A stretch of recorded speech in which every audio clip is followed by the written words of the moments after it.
জাকির, এই প্রশ্নটা প্রথমবার শুনে অনেক সহজ মনে হলেও আসলে কিন্তু সেরকম নয়। কোনো কিছু খেলে বা পান করলে কি রোজা ভেঙে যাবে? এটাকে কি গুরুতর পাপ বলে ধরা যেতে পারে? রোজা রেখে যদি ইচ্ছাকৃতভাবে পানাহার করেন তাহলে সেটা বড় গুনাহ।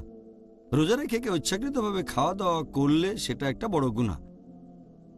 তখন তাকে আল্লাহ তাআলার কাছে তওবা করতে হবে, আর রমজানের পরে জরিমানা হিসেবে তাকে রোজাটা রাখতে হবে।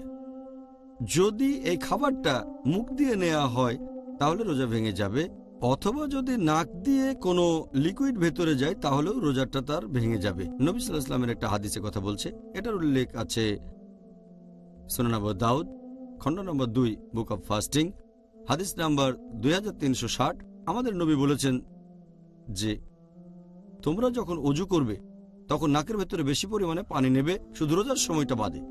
এ থেকেই বুঝতে পারছি নাকে বেশি পানি দেওয়া হলে যদি গলায় চলে যায় তারপর চলে যায় পেটে তাহলে রোজাটা ভেঙে যাবে।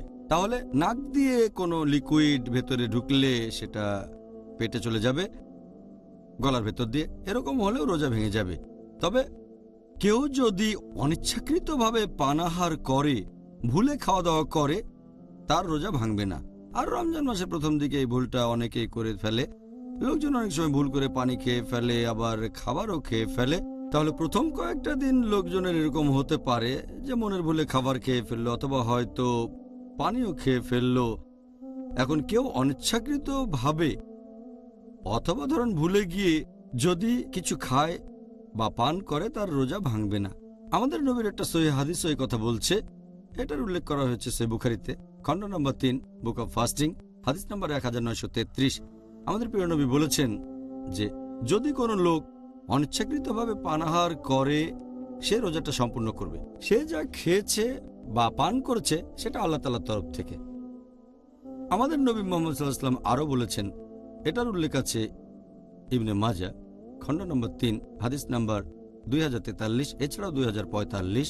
আমাদের প্রিয় নবী বলেছেন যে আল্লাহ সুবহানাহু ওয়া তাআলা আমার উম্মাকে ক্ষমা করে দেবেন যদি তারা ভুলে যায়, ভুল করে, অথবা যদি জোর করে কিছু করানো হয়। যদি কেউ ভুল করে কিছু করে বা মনে না থাকে অথবা নিরুপায় হয়ে, আল্লাহ তাকে ক্ষমা করবেন। শুধু ইচ্ছাকৃতভাবে খাওয়া দাওয়া করলেই রোজা ভেঙে যাবে, আর সেটা বড় গুনাহ। আল্লাহ আমাদের অনেক দয়া করেছেন, আলহামদুলিল্লাহ। আল্লাহু আল্লাহু আল্লাহ।